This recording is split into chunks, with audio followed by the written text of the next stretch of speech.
runtii waxaan dhammaan daawadayaal weli waxaan ku wada jirnaa barnaamijkan akhbaaraadka caalamka iyo wargeyska maalinlaha Jubba.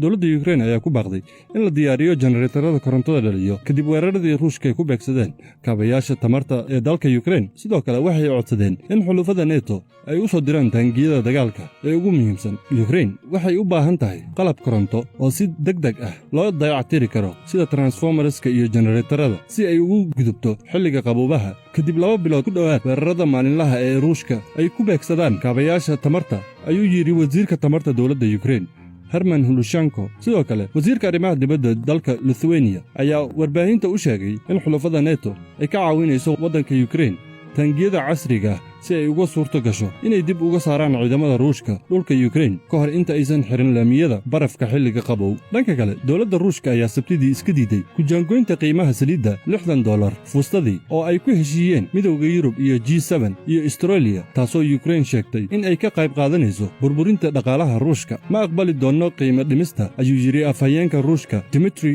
Peskov oo la hadlay wakaaladaha wararka gudaha Ruushka, isagoo intaa ku daray in Ruushka oo ah waddanka labaad ee ugu weyn ee dhoofinta saliidda ceyriinka uu falaaqaynayo tallaabada G7 iyo Midowga Yurub. Qiimaha saliidda ee $60 fuusadii wuxuu dhaqan geli doonaa Isniinta, iyadoo ay barbar socoto cunaqabataynta Midowga Yurub ee keenista saliidda ceyriinka ee Ruushka. Xayiraadda cusub ayaa keenaysa in dowladda Ruushka ay lumiso 2 meelood meel ka mid ah saliiddii ay u dhoofin jirtay Midowga Yurub, taasoo keenaysa in Ruushka uu lumiyo lacag badan oo ka caawinaysay dagaalka Ukraine. Kiev waxa ay soo dhaweynaysaa qiimo dhimista saliidda kaasoo joojinaya in dalalku bixiyaan in ka badan $60 fuusadii ee saliidda Ruushka. Waxaan mar walba gaaraynaa yoolkeenna. Dhaqaalaha Ruushka waa la burburin doonaa. Ruushka laftirkiisa ayaa bixin doona oo mas'uul ka ah dhammaan dembiyada ka dhacay dalka Ukraine, ayuu yiri madaxa shaqaalaha madaxtooyada Ukraine Andrei Yermak. Sabtidii, G7 iyo Australia waxay sheegeen inay diyaar u yihiin inay ansixiyaan saqafka qiimaha haddii loo baahdo.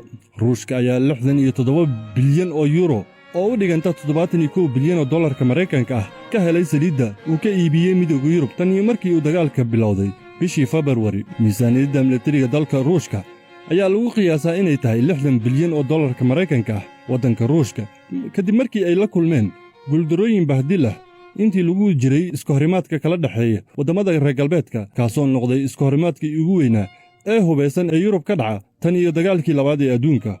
Ruushka ayaa bilaabay inuu bartilmaamaysto kaabayaasha tamarta Ukraine bishii Oktoobar. Duqaymaha ayaa sababay in hawada ay ka baxaan ilayska korontada, waxaana la jaray biyaha iyo mukeyfiyada kuleelka dadka rayidka isticmaalaan xilli heer qaboobaha gobollada qaar ay hoos u dhaceen.